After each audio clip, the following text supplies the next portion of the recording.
মঞ্চে উপস্থিত আছেন জাতীয় সমাজতান্ত্রিক দল জেএসএ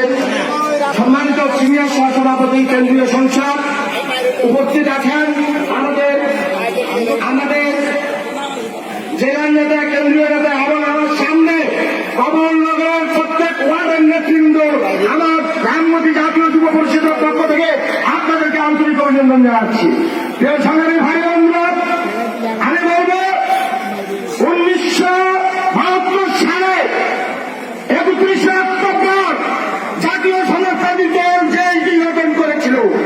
আর সেদিন এই আওয়ামী লীগ এই বাকশালের বিরুদ্ধে এই আমার মায়ের নেতা আপনাদের 4.5 লক্ষ জনতার মনে এশিয়ার কণ্ঠস্বর